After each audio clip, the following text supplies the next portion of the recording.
আমি কলকাতায় বঙ্গ বিধানসভা নির্বাচনের দ্বিতীয় এবং চূড়ান্ত দফার ভোট গ্রহণ কভার করছি এবং ভোটারদের থেকে বোঝার চেষ্টা করছি যে এই ভোটে তাদের মূল বিষয়গুলি কি। আমার সাথে এখানে এই দুজন ভোটার আছেন। ম্যাম, আপনার নাম কি?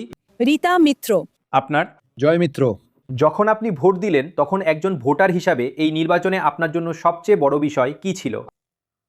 আমি যেটা মনে করছি যে আমাদের মতামত তো প্রকাশ করতেই হবে। বিভিন্ন রকম সমস্যার মধ্যে দিয়ে তো আমরা যাচ্ছি এবং আমরা চাই এটা সুরাহা হোক, এবং যে করতে পারবে আশা করছি যেভাবে নিজের বুদ্ধিতে যেটাকে মনে হচ্ছে যারা করতে পারে আমরা তাকেই সিলেকশন করতে চাই এবং সেই মতনই আমার মতামত প্রকাশ করেছি। আর যখন আপনি প্রচারগুলো দেখেন, তা সে বিজেপির হোক, তৃণমূলের হোক বা বামেদের হোক, আপনার কি মনে হয় যে ভোটারদের যে সমস্যাগুলো, যেমন আপনার যে সমস্যাটা, সেটা দলগুলোর দ্বারা ঠিকঠাকভাবে তুলে ধরা হয়েছে না হয়নি? এখানে আমি বলতে চাই যে যে যে যা কাজ করেছে সেটা বলে যাচ্ছে যে আমি এটা করব, আমি এটা করব, কিন্তু কতটা যে আমরা পাবো 5 বছরেও আমরা সবকিছু তো বুঝতে পারলাম যে যা বলে তার সিকিভাগ হয় কিনা সন্দেহ। তো সেখানে আমাদের তো একটু চিন্তা ভাবনা করতে হবে যে কাকে আমরা সিলেকশন করব, কে কতটা করতে পারবে। মুখের জোর তো অনেকেই দেখাচ্ছে, কিন্তু সেটা ফলপ্রসূ হবে কিনা সেটা আমাদের ভাবতে হবে। আপনাকে অনেক ধন্যবাদ। স্যার, আপনার জন্য সবচেয়ে বড় ইস্যু কি ছিল? আমার ইস্যু হচ্ছে যা যেরমভাবে চলেছে তার থেকে আরো উন্নতি চাই। যে আমরা এটা দেবো, ওটা দেবো, সেটা দেবো করে অর্ধেক জিনিস আমরা পাই না। লোকে তো সব রকমভাবে আশা করে যে আমরা এটা কিছু পাবো। হ্যাঁ, কিছু কিছু পেয়েছি, আরও যাতে উন্নতি হয় সেইভাবেই আমরা চাই যে একটু উন্নতি হোক শহর যে যারা রয়েছি আর কি। তবে এবারের ভোটের যা দেখলাম আমরা, যে যেভাবে ভোটটা হয়েছে বিগত আমরা এত বছর ধরে ভোট দিয়েছি, এবারে খুব সুষ্ঠুভাবে এবং খুব ভালোভাবে এটা ভোটটা দিয়েছে। এটা দরকার ছিল। আপনার কি মনে হয় এইবার ভোটের ব্যবস্থা ভালো আছে? হ্যাঁ, খুব ভালো। খুব ভালো।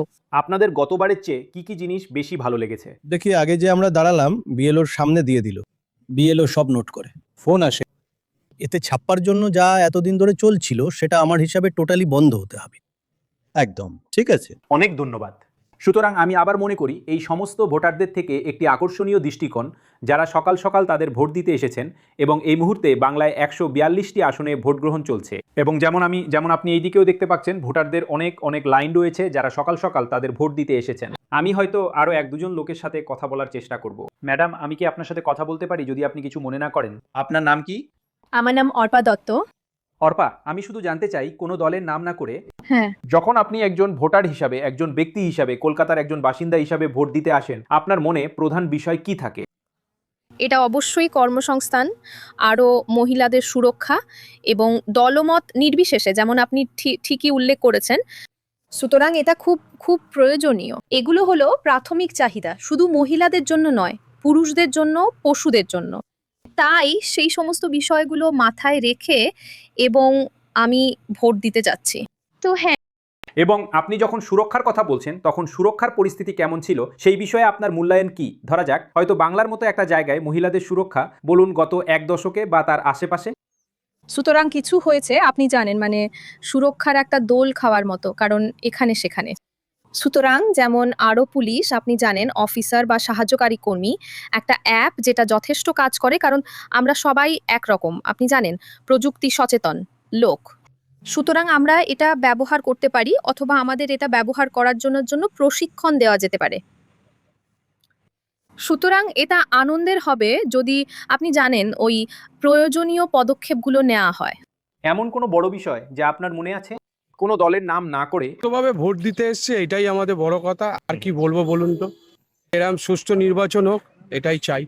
কোনো মৃত্যু যেন না হয়, কোনো হানাহানি না হয়, এই হচ্ছে ব্যাপার, আদার্স আর কিছু না। অনেক ধন্যবাদ। সুতরাং আমি মনে করি এখানকার পরিস্থিতি এটাই। বঙ্গ বিধানসভা নির্বাচনের দ্বিতীয় দফায় ভোট দেওয়ার জন্য এখানে লাইনে এত মানুষ।